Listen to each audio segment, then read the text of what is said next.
Direto da redação, você ouve agora o podcast Outra Visão. Apresentação, Paulo Cunha. Alô, Rodolfo Riggio e Fanger. Tudo bem com você, Rodolfo? Tudo jóia, Paulo. Obrigado pelo convite. É uma honra estar aqui presente no seu podcast. Rodolfo, muito obrigado por participar aqui do podcast Outra Visão. Seja muito bem-vindo. E é com muita alegria que eu te recebo para a gente bater um papo bem descontraído hoje sobre mercado financeiro, investimentos, que a gente, pessoal, ouvintes do podcast Outra Visão, a gente tem muito que aprender com o Rodolfo e com a sua trajetória no mercado financeiro.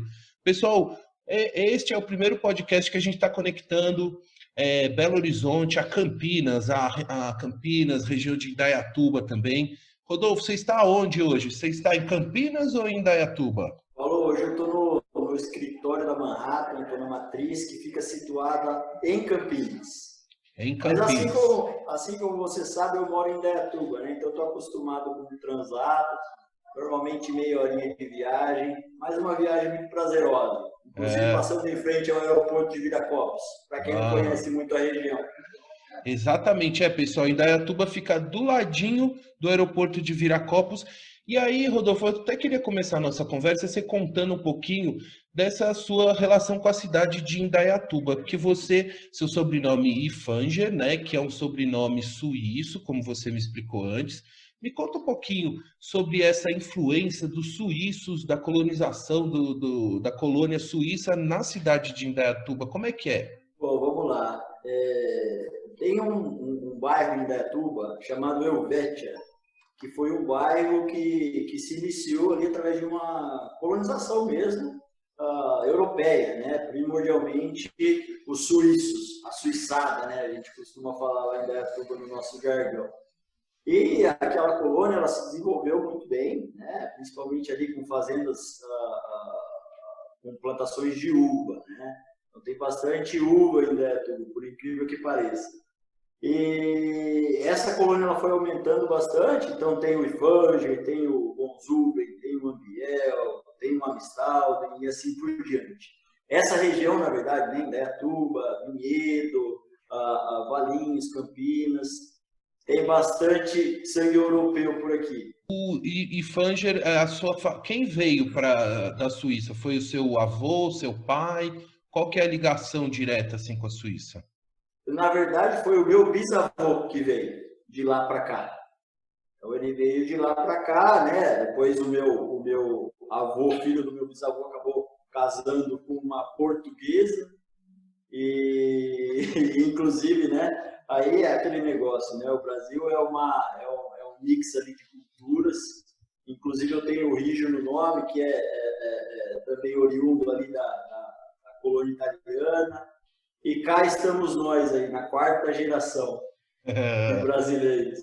Legal. Rodolfo, agora eu quero começar a entrar um pouco, você contando a sua carreira no mercado financeiro, banco, etc. Eu sei que você começou, né, como estagiário no Banco do Brasil, depois você passou pelo Santander, foi gerente, pelo Itaú, e hoje você é um dos sócios, né, e assessor de investimentos na Manhattan Investimentos aí em Campinas. Rodolfo, o que você poderia contar um pouco sobre essa sua trajetória profissional aí nos bancos, até chegar como assessor de investimentos? Bom, vamos lá. A minha carreira no setor bancário, ela começou assim, como você bem disse, né? Em 2010, como estagiário do Banco do Brasil. Então, meu último ano de faculdade, aquele negócio, né? Sempre que eu ia a uma agência bancária, eu tinha aquele sonho de trabalhar ali dentro. E isso acabou se tornando realidade lá em 2010, quando eu consegui um estágio no Banco do Brasil, inclusive uma agência corporate, né? Uma agência corporate é uma agência que atende grandes empresas. Então, a gente fazia muito contrato ali de Finame, Finimp, que são linhas de crédito, né? Com alguns incentivos ali por parte do governo. E foi uma experiência muito bacana. Além de eu ter aprendido bastante sobre esses contratos, eu também aprendi a tirar bastante xerox, arrumar bastante arquivo, que é aquela vida do estagiário, né, Paulo? Que eu acho que faz parte, né, desse processo de aprendizado. E foi muito bom, né? O Banco do Brasil, na verdade, para você trabalhar no Banco do Brasil, você precisa ser concursado, né? O estagiário não necessariamente, existe uma flexibilidade.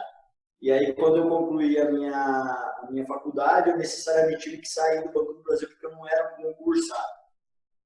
E logo na sequência, foi algo bem rápido, inclusive, eu consegui um trabalho no mercantil.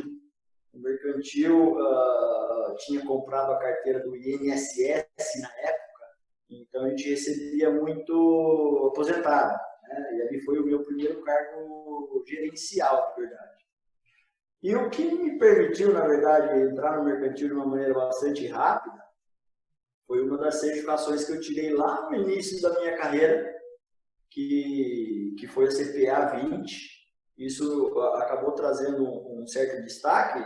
Hoje, talvez, a CPA 20 não tenha a mesma representatividade que tinha lá naquela época, mas me ajudou muito a entrar no mercantil.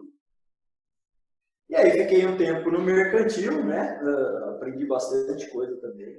Mas logo fui convidado a participar de um programa de trainee do Banco Santander.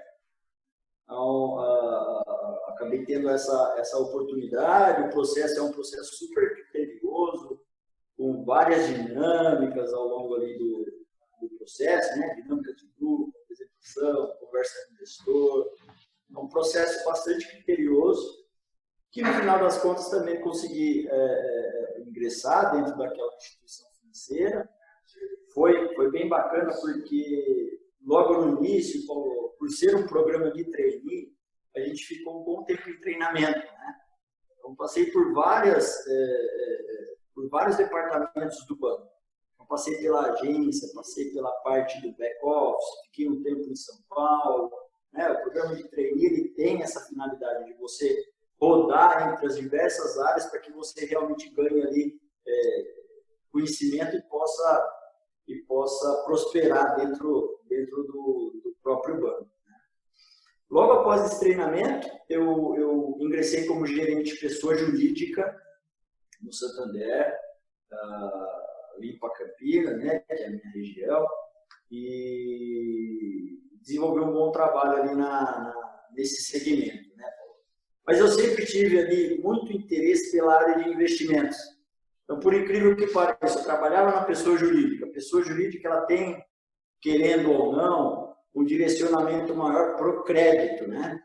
Crédito, meios de pagamento, cobrança. A área de investimentos, até de uma forma errada, do meu ponto de vista, acaba sendo negligenciada ali, né, pelas empresas. Acho muito importante a empresa que olha com cuidado o seu excedente financeiro e acaba investindo de uma maneira inteligente aquele recurso que tá disponível, né? Mas esse é um assunto que a gente vai falar mais para frente. Uhum. E aí, dentro do Santander, todas as sextas-feiras, à tarde, tinha um call sobre investimentos, e aí esse call ele era designado para o pessoal que trabalhava na pessoa física. Né? Então, tinha lá o gerente bancário, hoje, né, tem o Select, tem o Private, inclusive, que é um nível superior. Era um call geral, semanal, toda sexta-feira, e eu fazia questão de participar, porque eu sempre gostei muito do tema. Tá?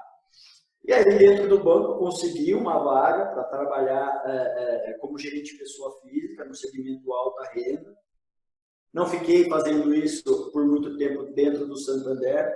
Logo veio um convite do Itaú Personalité, e aí eu acabei migrando, né? Acabei fazendo essa transição. Saí do Banco Santander e fui para o Banco Itaú.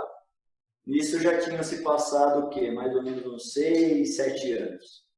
Aí dentro do Itaú, dentro do próprio Personalité, né, que é um segmento ali, destinado a investidores, né, ou seja, quem tem um recurso ali para investir, apesar de você ter outras frentes de negócio também dentro do Personalité, porque tem a questão ali do empréstimo, que também é muito vivo ali dentro, do seguro, do cartão de crédito, da própria conta corrente.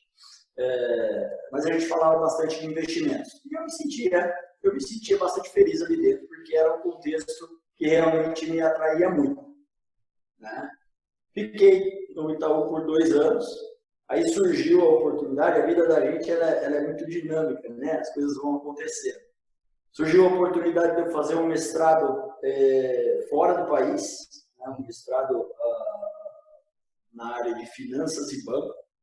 Eu fui para a Austrália em 2016, em fevereiro de 2016, para fazer esse mestrado.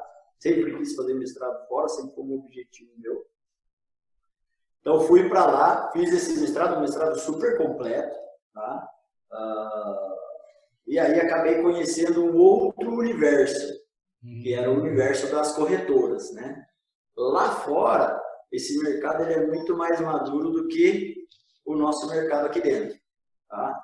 Em 2016, então, nem se falava de XP, apesar da XP, né?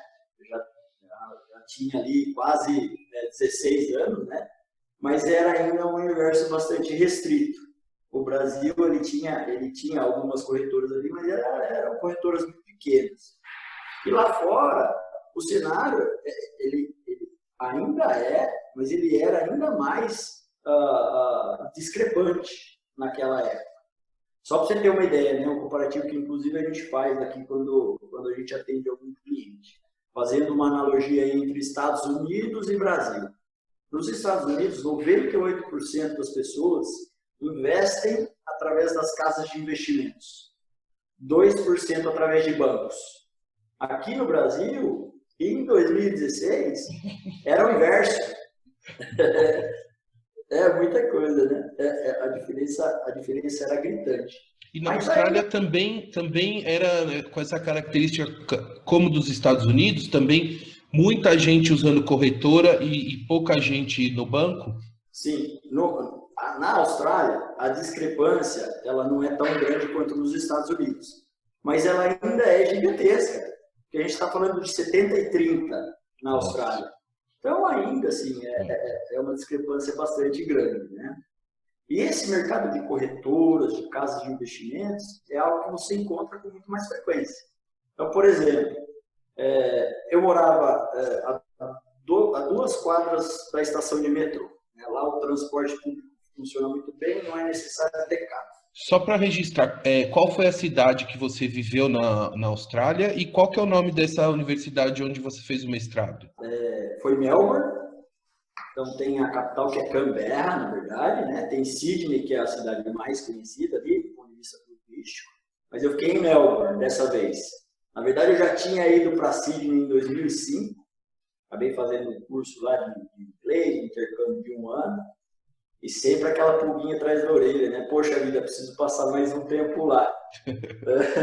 Antes dessa questão de viajar, ficar mais restrita na vida da gente. Aí voltei para Melbourne. E por incrível que pareça, acabei gostando mais de Melbourne do que de Sydney, que é uma cidade praiana, que é uma cidade com uma temperatura mais agradável. Acabei gostando mais de Melbourne. Talvez pelo momento, não sei. E a faculdade se chama Swinburne University of Technology. É uma faculdade muito bem quista em Melbourne. Uma faculdade excelente. Tá? E aí é o seguinte, né? Morava então a 2 quadras da estação, fazia esse caminho, né? Para pegar o metrô. E dentro desse intervalo de 2 blocos, 2 casas de investimentos, assim como a Manhattan, por exemplo.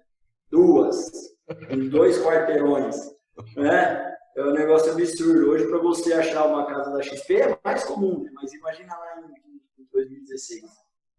E um outro comparativo que eu faço, na época que eu trabalhava no Itaú, o Itaú tem a própria corretora, né? Que é a Itaú Corretora. Mas se a boleta, né? Entre aspas, a boleta, a gente fala aqui no financeiro, né? Quando a ordem de compra fosse muito pequena, a gente não tinha muita facilidade para operacionalizar isso aí. Tá? Então, a Itaú Corretora, por exemplo, trabalhava com boletas muito grandes na época. Isso foi, obviamente, mudando ao longo do tempo, mas lá fora isso já era muito comum. Hoje é muito fácil qualquer pessoa investir, por exemplo, na bolsa de valores, comprando ações, fundos imobiliários, ou até mesmo operando ali derivativos, essa pessoa ela consegue comprar as ações, né? Se ela comprar no fracionário, com 50, 100 reais, até menos, tá? Consegue comprar ali, consegue comprar ações no modo fracionário. Os imobiliários também nem se fala, com 100 reais, 80 reais, dependendo do caso, consegue. Naquela época, se eu viesse com uma boleta, né, entre aspas, de 80 reais, o pessoal lá da Itaú Corretora me mataria, eu tenho certeza. Mas isso mudou muito, o mercado aqui no Brasil evoluiu nesse sentido, e muito graças à própria XP, que foi disruptiva, né? Acabou trazendo um modelo de fora, implementou aqui, e aí o segmento financeiro ele teve que mudar dentro de um contexto global, né? Todo mundo se adequou. Então hoje, graças a Deus, o mercado está evoluindo nesse sentido. Então, quando você estava lá na Austrália, você estava relatando que você, do caminho da sua casa até o metrô, passava por 2 corretoras, né, de investimentos. E qual o impacto disso? Você falou, eu preciso, também quero trabalhar com isso. Quer dizer, foi na Austrália que você percebeu que você podia trazer suas habilidades, seus conhecimentos, e voltar para o Brasil para seguir nessa área. Seria isso? Isso, exatamente isso, Paulo. Quando eu conheci esse universo mais a fundo, né, eu já tinha a ideia de fazer um mestrado lá e voltar, né? Porque você com o mestrado lá, você é mais um. Você com o mestrado feito lá aqui no Brasil, você acaba tendo um certo destaque, né? Então eu tinha essa pretensão realmente de voltar. E aí quando eu voltei, eu queria trabalhar numa corretora. Eu tinha certeza que eu queria trabalhar numa corretora. Procurei o pessoal da XP. O pessoal da XP me apresentou o pessoal da Manhattan. E aí, desde 2018, né, janeiro de 2018, estou aqui com o pessoal da Manhattan, acabei me tornando um dos sócios aqui. Estou muito feliz, não tenho pretensão nenhuma em mudar de segmento, amo o que eu faço, né? Melhorar a vida das pessoas através dos seus investimentos, né? Então, esse acaba sendo um propósito de vida que eu tenho. Rodolfo, achei... Tem uma coisa que você falou sobre uma certificação que você tem, né, que te ajudou no início da carreira, que é o CPA 20, mas eu sei que você tem outras certificações também. Eu gostaria que você explicasse o que são essas certificações e qual que é a importância deles para a gente, pessoa que não é do mercado financeiro, identificar nessas certificações quando for contratar alguém da área de investimentos. Me conta um pouquinho o que são essas certificações, quais que você já conquistou. As certificações são super importantes, né? Do ponto de vista, principalmente na minha opinião, daquele assessor, daquele gerente, em ter um processo ali de educação continuada. Ou seja, ele acaba sendo, de certa forma, forçado, né, a estudar, o que é super importante para ele, como pessoa, né? Investimento em educação nunca é demais, né? Capital humano, eu acho que não tem melhor investimento do que esse. Mas demonstra ali a nossa preocupação em realmente adquirir conhecimento para ajudar mais as pessoas. Isso, obviamente, vai refletir num melhor trabalho, né? Uma melhor montagem de carteira, numa melhor assessoria, né? Em todos os sentidos. E eu vou começar lá da época do banco, né? A CPA 20, por exemplo, é uma certificação que é destinada ali ao setor bancário. Hoje é praticamente uma obrigação dentro do banco você possuí-la, né? Quando você sai um pouco desse universo bancário, você encontra, por exemplo, uma outra certificação que é obrigatória do ponto de vista do assessor, né? Porque existe uma certa diferença, né? O agente autônomo de investimento e o gerente de banco. Então, são duas profissões bastante diferentes, né? Apesar de ter um contexto ali bem próximo, o modelo de negócio é um modelo bastante diferente. Então, o AI, acaba sendo essa certificação, agente autônomo de investimento. Se alguém quiser se tornar um assessor, algum dos nossos ouvintes aí estiver pensando nessa possibilidade, obrigatoriamente essa pessoa terá que estudar e passar nessa prova. Tá? E é uma prova que está se tornando cada vez mais difícil, mais criteriosa, para realmente elevar o nível ali do rendimento. Né? E aí existem outras diversas certificações dentro desse mercado. Então tem o CEA, o CGA, o CFP, o CFA, é uma sopa de letrinhas, tem várias opções. Aqui para o nosso segmento, talvez a mais importante ou a mais relevante, né, para o nosso dia a dia, seja o CFP, que em inglês é uma sigla que significa o Certified Financial Planner, que é o planejador financeiro certificado. Né? E essa certificação é uma certificação bastante abrangente. Olha a parte de investimentos, olha a parte de previdência, olha a parte de seguros, sucessão. Então, é uma certificação bastante importante. É uma certificação também que está crescendo em números de credenciados, né? Uhum. E isso é muito bom, né? Não só para os credenciados, mas também para o mercado como um todo, né? Assim como eu falei, eleva a qualidade do atendimento. Além do CFP, tem uma outra certificação que aí a gente considera o supra-sumo.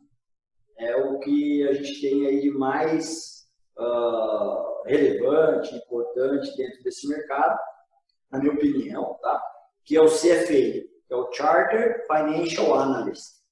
Essa é uma certificação que ela é toda em inglês, então é o analista financeiro credenciado, vamos dizer assim, tá? Uma tradução para o português. Uhum. E ela é o supra-sumo, são 3 provas, todas em inglês. Esse ano aqui, infelizmente, a gente teve algumas dificuldades, porque por conta da pandemia, né, é uma prova que tem, por exemplo, uma vez por ano só, estamos mudando algumas coisinhas lá, mas é uma prova que tem uma vez por ano. São 3 níveis, então CFA Level 1, 2 e 3, certo? E eu estou estudando para essa certificação, consegui passar no Level 1 quando eu estava lá em Melbourne fazendo o meu mestrado, depois eu vim para o Brasil, consegui tirar 2 da frente, e em dezembro, agora dia 5, eu ia fazer a prova para tentar tirar 3 da frente também. Infelizmente foi cancelada há 2 semanas a prova, o material estava na ponta da língua, mas enfim, né? Mas vai tirar. Rodolfo, eu acho importante destacar e falar isso das certificações, porque, primeiro, eu não sabia que existiam tantas nessa área, né? E eu acho muito importante isso, até com um alerta e uma sinalização para os nossos ouvintes, quando eventualmente foram procurar, né, um assessor, verificar se eles têm esse conhecimento técnico das boas práticas, das condutas éticas, né, que balizam a conquista dessa certificação, né? Porque tem muito aventureiro aí dando palpite aí, né, em investimentos, né, Rodolfo? Paulo, concordo com você. Assim como em qualquer profissão, né? Tem os bons profissionais e tem os profissionais ruins. A questão é a seguinte: quando você está lidando com o dinheiro de uma outra pessoa, obviamente você precisa ter critério, você precisa ter zelo. Assim como meu pai dizia anos atrás, eu costumo replicar isso para todos os meus clientes. Dinheiro não aceita desaforo, né? Então, se ele for mal gerido, mal administrado, se você tiver uma assessoria que deixa a desejar, obviamente você vai ter alguns problemas. E essa certificação, eu acho que acaba sendo um critério bastante importante, tá? Com certeza, assina embaixo. Eu acho que procurar um assessor de investimentos que tenha o CFP faz total sentido. Procurar um assessor que tenha o CFA também, tá? Eu acho que obviamente, né, tem que ter um zelo muito grande em relação a isso. Ô Rodolfo, eu queria saber o seguinte. Bom, então hoje, quer dizer, já há 3 anos praticamente você está aí na Manhattan Investimentos. Me conta como é que é o trabalho de um assessor de investimentos, de um head, né, de fundos também, né, que você é. Me conta como é que é essa rotina, assim. A minha rotina não tem muito segredo, viu, Paulo? Eu chego aqui no escritório, normalmente tomo aquele café preto para acordar, né? Porque senão as coisas não acontecem. E aí eu particularmente gosto no período da manhã eu gosto de acompanhar o que está acontecendo com o mercado. Então eu acabo entrando em algumas notícias, assistindo algumas lives, né? Agora está mais comum do que o normal isso tudo. E vou acompanhando porque o mercado ele é muito dinâmico, né? Tem muita coisa acontecendo ao mesmo tempo e a gente precisa, obviamente, ficar atento. Aí na parte da tarde eu deixo essa questão um pouco de lado e trabalho mais a parte comercial, né? Por quê? Porque a rotina do assessor de investimentos é obviamente angariar clientes. Você tem, na verdade, dois níveis de assessoria, eu diria. Tá? Você tem um assessor que está começando, que precisa, né, fazer prospecção, captar clientes, gerar novos negócios. E você tem, talvez, ali um assessor mais sênior, que já tenha uma carteira de clientes formada, que aí ele dedica o tempo dele mais pro farming, que a gente fala, né? Ele mais para cultivar os próprios clientes que ele tem ali dentro da carteira dele. Tá? A Manhattan, né, nos permite, pelo tamanho que ela tem, ter uma estrutura diferenciada, né? Então, por exemplo, você falou aí do hedge de fundos. Esse mercado de investimentos ele tem N alternativas para você montar uma carteira de investimentos inteligente, né? Então, aqui dentro da Manhattan, pelo fato de a gente ter um time bastante grande de assessores, a gente tem aí 170 assessores hoje. Nosso objetivo é ter mais de 200 no ano que vem. A gente conseguiu se estruturar no seguinte sentido.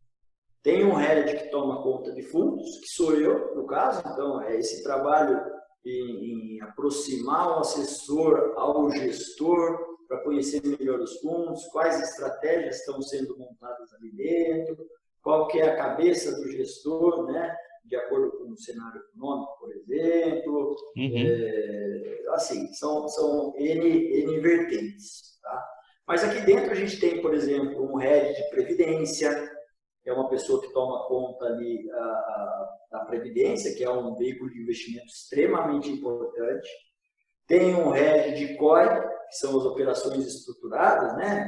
Operações específicas para o investidor acessar o mercado americano, mercado europeu, mercado asiático, ou até determinadas estruturas bastante específicas que podem fazer sentido dentro de um portfólio.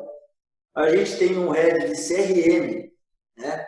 O CRM é uma ferramenta que nos auxilia de uma maneira bastante eficaz no relacionamento com os nossos clientes.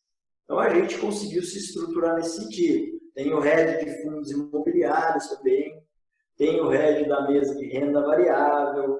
Então, assim, a gente conseguiu realmente colocar uma estrutura muito importante de pé.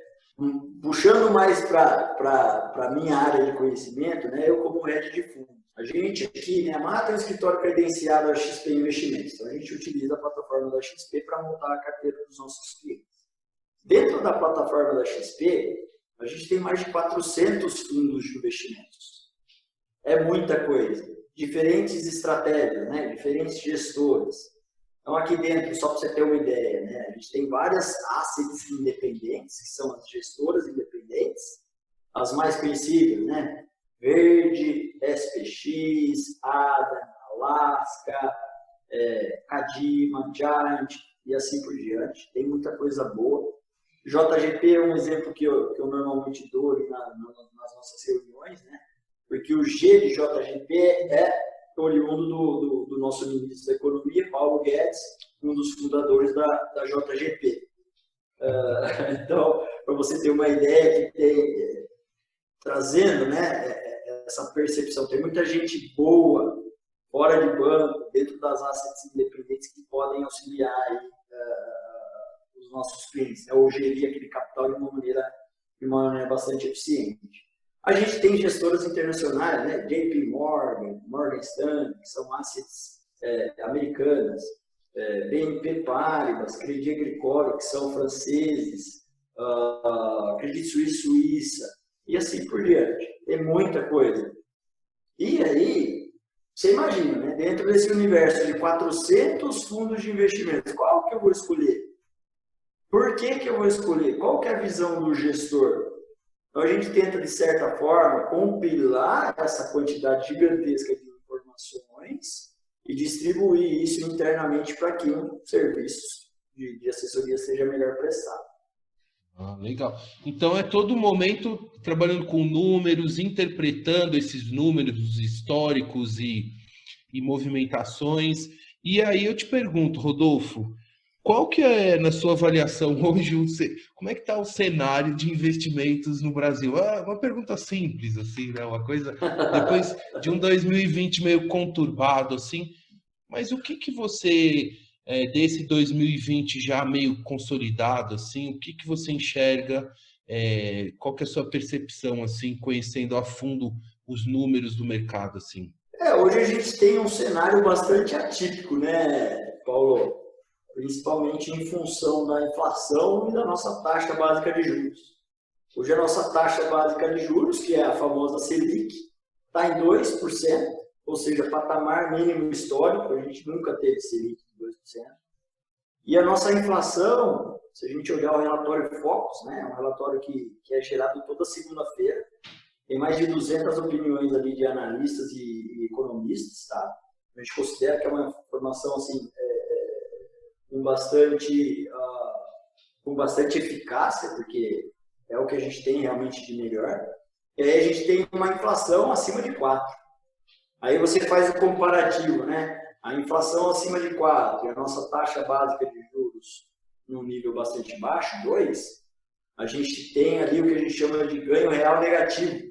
Por quê? Porque a inflação está acima da Selic. Ou seja, se o investidor ele deixar o dinheiro dele em algo que acompanhe a taxa básica de juros, ele vai perder dinheiro. Uhum. Por que ele vai perder dinheiro? Porque a inflação vai corroer esse poder de compra.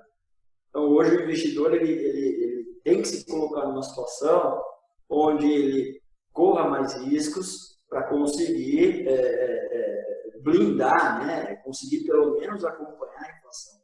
Hoje é necessário que o investidor incorra algum tipo de risco, se ele não quiser, obviamente, perder esse poder de compra. Mas, assim, o nosso país, Paulo, é um país que realmente tem algumas questões, né? A gente teve sempre uma taxa básica de juros muito alta. Então, era comum o investidor deixar o dinheiro dele na renda fixa, certo? Ele recebia ali uma correção bastante importante, normalmente um ganho real, né? A nossa Selic acima da inflação, e ele não precisava se preocupar. Por exemplo, em 2015, a gente tinha uma Selic de 14,25, olha só a diferença, né? Olha como o cenário muda e muda rápido. Não precisei nem tão longe assim. Se eu for lá para a época do Sarney, aí os números aumentam ainda mais. Então, fazendo esse comparativo, 2015, onde a gente tinha uma Selic de 14,25, uma inflação de 11, a gente tinha um ganho real de 3,25, né, aproximadamente. O investidor deixava o dinheiro dele, pode ser ou numa poupança, ou num tesouro direto, ou num CDB de banco. Ele recebia ali aproximadamente 1% ao mês, já líquido do imposto de renda. Ele estava acima de 2%, né? E vida que segue, não precisava incorrer nenhum tipo de risco. Uhum. Hoje o cenário nosso ele é muito diferente. Ele é mais próximo, por exemplo, ao cenário do americano, né? O americano sempre teve taxa de juros baixa. Então, só para você ter uma ideia, hoje a carteira média ali do americano tem 55% em ações. É muita coisa, proporcionalmente, né? Hoje, para a gente achar um investidor brasileiro que tenha 55% em ações, é realmente bastante coisa. A nossa carteira agressiva, inclusive, ponto de atenção, ela tem apenas 22,5% em renda variável, Brasil, né? Ô Rodolfo, Tem duas perguntas com base nisso que você falou. Esse cenário da taxa Selic abaixo do número da inflação é um cenário transitório, né? Ou esse cenário ele deve se estender por muito tempo, assim? É novo, é um cenário novo que a gente nunca imaginou, mas é um cenário que vai parar assim durante 2, 3 anos ou não? No próximo ciclo do semestre haverá uma mudança significativa. Eu sei que você não tem a bola de cristal, mas Não, com certeza, com certeza. A gente acompanha alguns relatórios e a gente acaba se embasando neles, tá, Paulo? O nosso trabalho, ele não é um trabalho de análise, ele é um trabalho mais voltado à distribuição, tá? Mas, obviamente, a gente está sempre olhando esses relatórios. Então, voltando, né, no próprio relatório Focus, a gente vê uma Selic para o ano que vem baixa ainda, e quando eu converso com gestores, né, eu estou diretamente conversando com os gestores, porque eu tenho essa função aqui dentro do escritório, né, ser o head de fundos, então eu estou sempre falando com alguém lá da Dália, com alguém da Verde, com alguém da Giant, assim por diante. Então a gente tem um contato muito próximo com os gestores. E assim, você vê que é um consenso geral que a Selic realmente vai ficar baixa por um período bastante extenso. E imagina-se que a Selic vai começar a subir apenas do meio do ano que vem para frente, mas subir de maneira bem gradativa. 2,5%, 3%, 3,5% e assim por diante. Por quê? A Selic em patamares baixos, o que isso quer dizer? Né? O governo, de certa forma, está querendo estimular a economia. Então, está querendo que o capital flua da própria renda fixa, né, para a economia real. Economia real é o quê? Ou o cara investe em um imóvel, ou ele investe em um negócio próprio, ou ele compra ações através da Bolsa de Valores. Compra empresas através da Bolsa de Valores. E esse cenário, então, força o investidor a fazer isso, né? Colocar o capital dele dentro da economia real. A gente tem uma taxa de desemprego super alta, e aí é o que você falou, a questão cíclica, né? Jogamos a taxa lá embaixo, alimentamos a economia, as coisas voltaram a andar, a tendência é que a inflação suba. A inflação subindo, o governo se vê na necessidade de aumentar a Selic para tirar esse dinheiro de circulação, porque a inflação descontrolada é muito ruim, tá? Principalmente para a camada mais pobre da população. Você imagina, né? O cidadão vai no mercado no mês seguinte, as coisas dobraram de preço. Não é para quem vive no paycheck ali, com o dinheiro do mês a mês, realmente fica muito complicado. Então, o governo tem essa função também de controlar a inflação. Então, acaba sendo, de certa forma, cíclica. Mas, um consenso, assim como eu falei, a tendência é que, utilizando ali os comentários dos gestores, que a gente tenha um cenário de Selic bastante baixo por um bom tempo. Olha só, pessoal. Então, temos que nos mexer, né, Rodolfo? E então, trabalhar um pouco com o que hoje a gente vê muito divulgado na mídia, tal, que é a renda variável. Que é o cara entrar lá na Bolsa, o número de pessoas que entraram na Bolsa multiplicou aí nos últimos meses até, né, aqui no Brasil. Você deu esse exemplo dos Estados Unidos, que já acho que é 55% da carteira investida em ações, mas aí já é questão cultural também, né, da cultura financeira daquela sociedade, né, que já entende o mecanismo do mercado e tal. Agora, eu quero que você me fale uma coisa. Quais as recomendações, cuidados e orientações que você dá para a pessoa que fala, não, então agora eu vou comprar umas ações aqui da Petrobras, P356, entendeu? O cara começa a se iludir até com algumas YouTubers e gente dando muitos conselhos, mas o dinheiro é da pessoa. Quais são os cuidados que você orienta as pessoas? Claro, que podem te procurar diretamente para você dar essa assessoria, mas de uma maneira geral, o que você poderia orientar, Rodolfo? Paulo, eu fico extremamente feliz por você ter feito essa pergunta para mim. De verdade. Que bom. Porque essa é uma das minhas maiores batalhas, né? Tem muito conteúdo na internet vendendo ilusão. E assim como eu falei anteriormente, né? Dinheiro não aceita desaforo e a gente não pode se deixar levar por algumas opiniões que estão aí na internet, influenciando nas nossas decisões de uma maneira negativa. E, assim, só para exemplificar, esse ano foi um ano bastante conturbado para a Bolsa de Valores, para quem tinha investimento em ações. Para quem não entende muito, lá em fevereiro, meados de fevereiro, a gente tinha a bolsa chegou a bater quase 120 mil pontos, né? O que era, na época, a máxima histórica. E aí veio a questão da pandemia, que afetou muito o mercado, e a Bolsa saiu de 120 mil pontos para 60 mil pontos em coisa de praticamente 15 dias. Né? Então, você imagina, uma carteira que tivesse 1 milhão, vamos supor, para ficar fácil o cálculo, 1 milhão em renda variável, 1 milhão investido nas ações que compõem o índice Bovespa, no mês seguinte teria 500 mil, então uma desvalorização de aproximadamente 50%. Então realmente não é brincadeira. Né? Tudo bem que depois a Bolsa voltou muito forte. Quem, por exemplo, entrou em março, né, no auge da crise, pegou a Bolsa ali a praticamente 60 mil pontos, e hoje a Bolsa num patamar de 110, 112, 113, poxa, acertou o timing, né? Fez um bom investimento. Mas foi um ano realmente ali muito atípico. Tá? Quando um cliente meu, por exemplo, ele opera por conta, operar por conta é fazer exatamente isso que você falou. Vou comprar uma Petro, vou comprar uma Vale, vou comprar uma Magazine Luiza, uma Via Varejo. Às vezes ele nem sabe porque ele está comprando. Vou comprar porque está subindo, eu vou comprar porque está caindo. Então, assim, acaba fugindo um pouco do fundamento.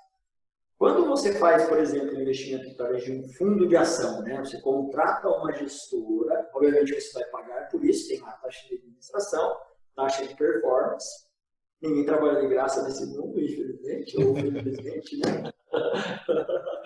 Tem, obviamente, os custos, tá? Mas você está contratando ali uma empresa séria que faz o seguinte: vai comprar um papel de determinada empresa, esse time dessa gestora vai analisar o balanço dessa empresa muito a fundo, vai analisar demonstrativo de resultado, vai entender qual que é o nível de competição ali dentro, né, que é a famosa análise SWOT, vai projetar crescimento. É um trabalho super minucioso.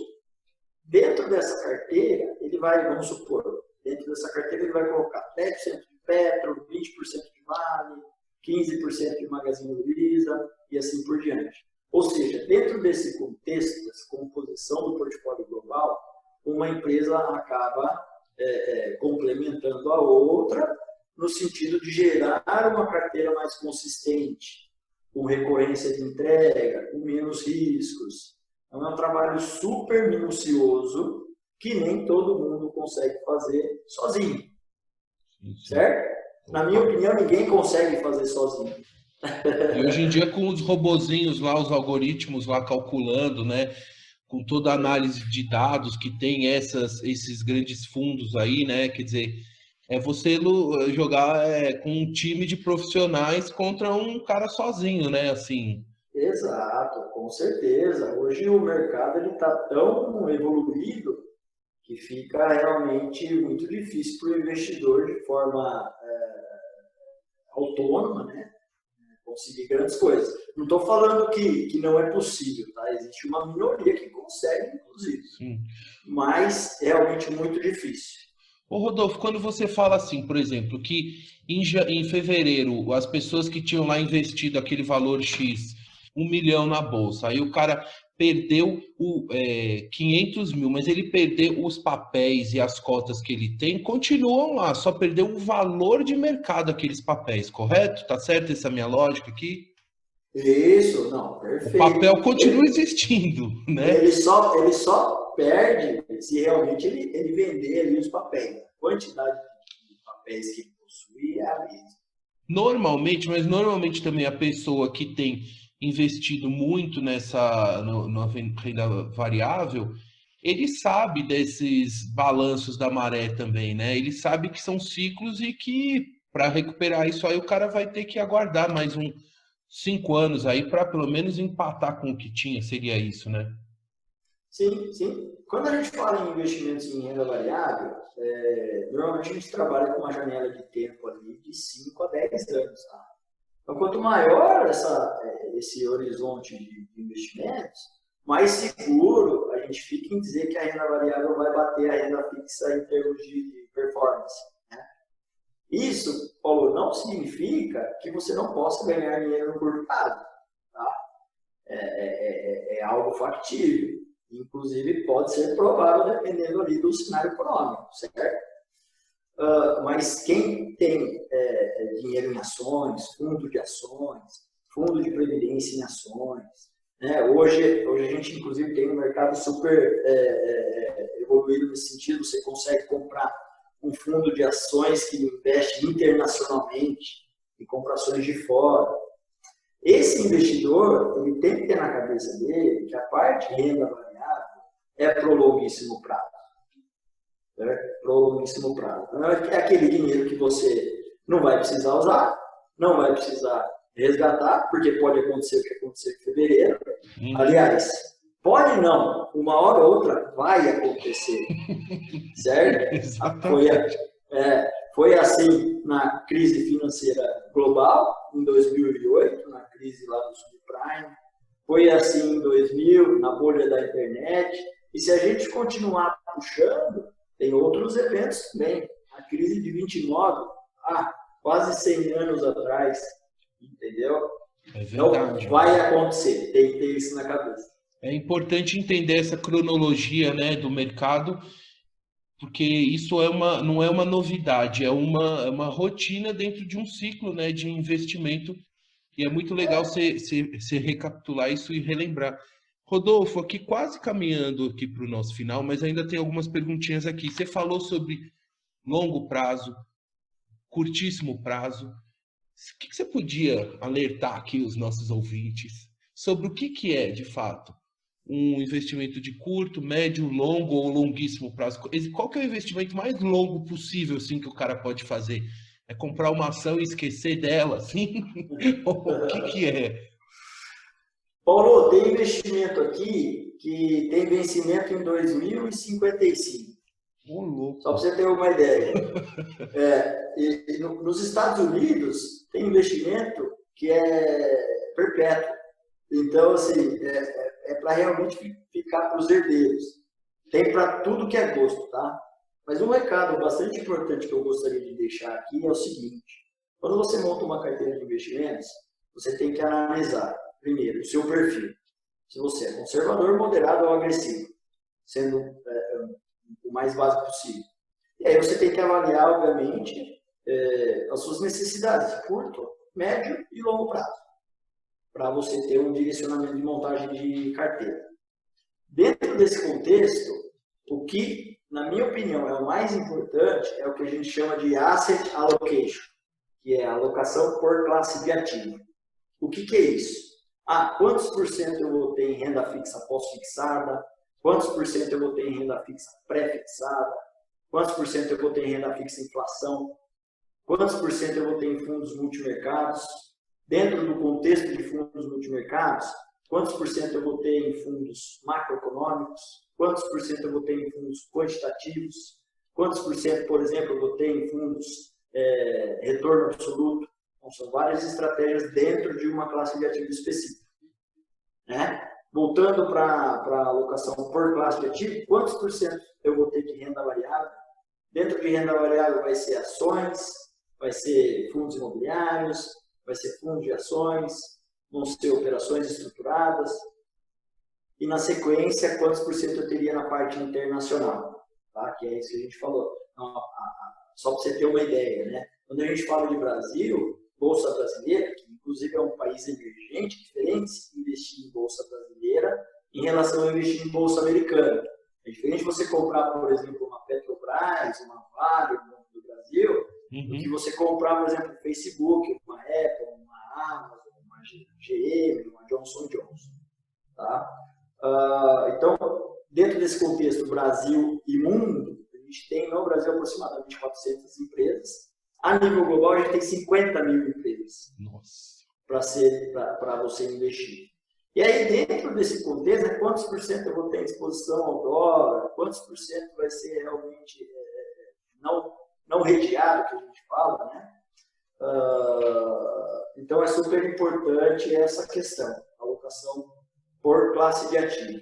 É aí que você vai encontrar o equilíbrio, é aí que você vai encontrar a melhor relação risco e retorno. E aí, obviamente, você tem que pensar no planejamento, né? Respondendo a sua pergunta. Né? Planejamento financeiro pessoal. Você que vai cuidar do CFP que a gente falou lá no início da nossa conversa. Né? Ou seja, quantos por cento do meu montante eu tenho que ter numa reserva de emergência? Certo? O que é a reserva de emergência? É aquele dinheiro disponível, curtíssimo prazo. D0 que a gente fala, D1. D0 é pedir o resgate hoje, o dinheiro está na conta hoje. D1 é pedir o resgate hoje, o dinheiro está na conta amanhã. Normalmente a gente trabalha com uma faixa de 3 a 6 vezes as despesas mensais desse cliente. Que seria o tempo, de repente, numa situação inusitada de desemprego, ele se recolocar no mercado, então ele precisa ter aquele dinheiro disponível. Gasta 10 mil por mês, que tenha 60 mil ali com liquidez imediata. Tá? Aí a segunda caixinha, que é a segunda mais importante, é a reserva de aposentadoria, é a reserva de longo prazo. Quanto que eu preciso gastar para que lá na frente eu tenha um conforto, para que eu consiga ter um patrimônio onde eu consiga manter a minha qualidade de vida, ou até melhorar isso. Criar uma disciplina, né? Às vezes uma disciplina de poupança. Para onde que a gente vai destinar esse dinheiro? Vai ser para um fundo multimercado? Vai ser para uma previdência que investe em ações? Porque eu vou realmente utilizar esse dinheiro só lá na frente? Então eu tenho esse prazo, eu posso deixar esse dinheiro investido por mais tempo? E aí tem a reserva da construção de patrimônio, que seria uma reserva de médio prazo, grosso modo falando, que é onde ele vai, né, fazer um investimento para 3, para 4, para 5 anos, vai abrir mão ali de um pouco de segurança para conseguir uma rentabilidade mais atrativa. Legal. Tem que seguir nessa linha. Quando você falou desse investimento aí de 2055, é aqui do Brasil, e qual que é essa aplicação aí? Esse investimento em 2055 é uma NTNB, do Tesouro Direto. Ou seja, é um papel que paga IPCA mais uma taxa pré, que tem vencimento em 2055. Tem liquidez diária, tá? Eu até vou fazer um contraponto aqui. Esse é um investimento que tem liquidez diária, ou seja, você consegue vender em D0. Você consegue ter acesso àquele dinheiro no D0. Tá? Mas, trazendo um contraponto, na plataforma da XP hoje a gente tem um fundo de Private Equity, ou seja, é diferente de Public Equity. Public Equity são aquelas ações listadas, ou seja, a gente falou, comprar uma ação Petro, Vale, assim por diante. Um fundo de Private Equity compra cotas de uma empresa fechada, certo? Então, ele necessita de um período de maturação maior. Então, a gente tem um fundo dentro da nossa plataforma, que é exclusivo, que tem um prazo mínimo de 10 anos. Então, esse dinheiro tem que ficar dentro desse fundo por 10 anos. Tem algumas regrinhas ali que ele pode voltar em menos tempo do que isso, ou inclusive mais, ele pode se estender a 12 anos, mas aí não tem essa liquidez que a gente estava falando aqui sobre a NTNB. Entendi. É um investimento de alto risco, tá? Você investe em uma empresa de capital fechado, ou seja, você não tem certeza nenhuma de que aquela empresa ela vai prosperar. Obviamente, você vai procurar empresas ali robustas, né? Sólidas, mas não há garantia nenhuma, né, que essas empresas prosperarão. Mas é um fundo, por exemplo, que tem um objetivo de retorno bastante alto, porque o nível de risco que ele está incorrendo também é alto. Perfeito. Entendeu? Mas aí é aquele negócio, né? Vai muito em linha com o perfil do investidor. Não é um investimento que seria apropriado para qualquer um. Não. Tem que ter um perfil agressivo e tem que ter esse horizonte de 10 anos, porque senão não faz sentido nenhum.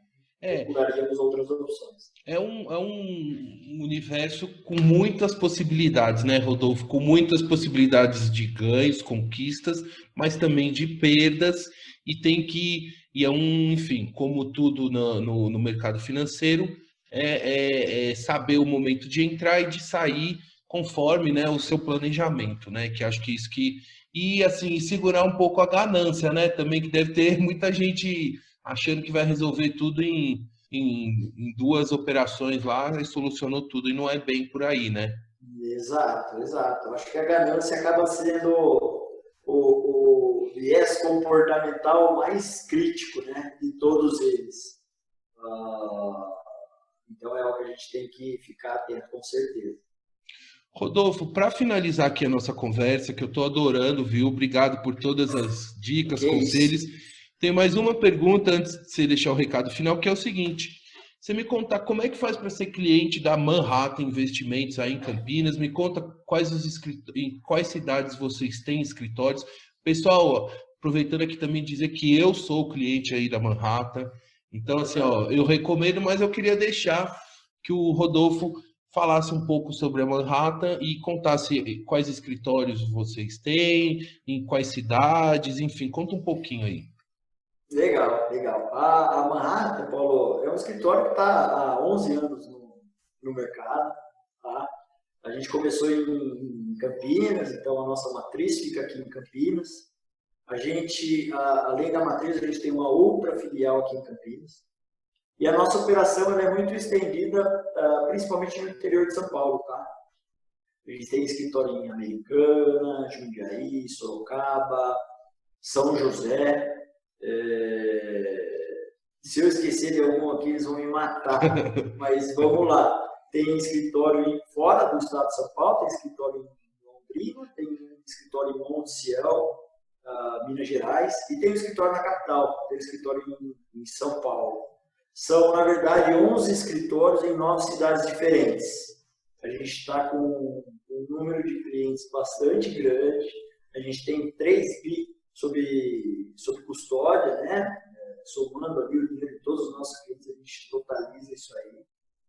E é um escritório que está ganhando cada vez mais relevância ali dentro dos 700 escritórios da própria XP. Né? A XP tem 700 escritórios a nível Brasil.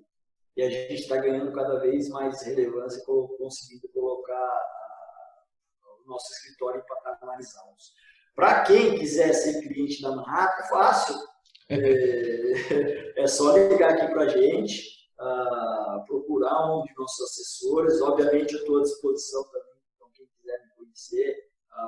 O meu e-mail, inclusive, é rodolfo@mhteinvest.com.br, mas facilmente você encontra outros dados aí no nosso site. Rodolfo, inclusive, pessoal, eu vou colocar os contatos da Manhattan, os contatos do Rodolfo aqui na descrição desse podcast e todo mundo fica à vontade. Inclusive, Rodolfo, só mais uma coisa. Então, a Manhattan, vocês estão praticamente nas principais cidades do interior de São Paulo? É verdade. Campinas é uma cidade que tem uma representatividade bastante grande, né? E a gente fica situado aqui, a gente acaba ficando situado numa região estratégica. E é isso. Por exemplo, Sorocaba, a gente tem 2 escritórios em Sorocaba, que também é uma cidade bastante grande. Assim como, né, a Americana, Jundiaí também, gigantesca. E a nossa operação ela tá se estendendo. Então, muito provavelmente a gente vai adentrar um pouquinho mais no interior, né? Então, a gente tem ali a intenção de ter escritórios mais para o interior. Ribeirão, hein? Tem que ir para Ribeirão. Ribeirão é uma ótima cidade, com certeza gostaríamos de estar lá. Rodolfo, então, vamos finalizando aqui nossa conversa. Primeiro, eu gostaria de finalizar agradecendo muito você pela atenção, pelo carinho aqui com os ouvintes do podcast, pela disponibilidade em compartilhar um pouco sobre o seu conhecimento na área do mercado financeiro e também você contar um pouco sua história, que foi muito legal conhecer. Também aproveito para agradecer todos os ouvintes, né, que nos acompanharam até aqui, toda a família Ifanger, família Rídio, né, que vão escutar esse podcast até o final, né, seus amigos, familiares, clientes, enfim, a todos que acompanharam. E gostaria de pedir para você, Rodolfo, deixar um recado final, uma mensagem, uma reflexão, um pensamento, enfim, deixar uma mensagem final para a gente finalizar aqui nossa conversa. Bom, vamos lá. Eu costumo falar, né? Vamos ali melhorar a vida das pessoas. Eu até falei isso no começo da nossa conversa, né? Através ali de uma boa gestão dos seus investimentos, né? Ou uma visão mais diligente em relação a entradas e saídas, planejamento financeiro, educação financeira, que é super importante, né? Infelizmente a gente não tem educação financeira dentro das escolas. Fora do Brasil, isso é muito mais comum, acho que a gente tem que caminhar nesse sentido. E deixa eu terminar aqui com uma frase de um cara que eu admiro demais, inclusive tem capacete dele espalhado aí pelas nossas filiais, que é o Senna, que é uma grande inspiração aí da XP. O Benchimol, que é o sócio fundador, está sempre... É uma frase que eu gosto muito, né? Seja você quem for, seja qual for a sua posição social, mais baixa ou mais alta, tenha sempre como meta muita força, muita determinação, sempre faça tudo com muito amor, com muita fé em Deus, que um dia você chega lá, de alguma maneira você chega lá. Então esse é o nosso propósito aqui dentro. Legal, adorei ouvir essa mensagem final, mais uma vez, muito obrigado pela sua atenção, Rodolfo, um grande abraço para você e bons investimentos, tchau! Um abraço, tchau, pessoal, obrigado.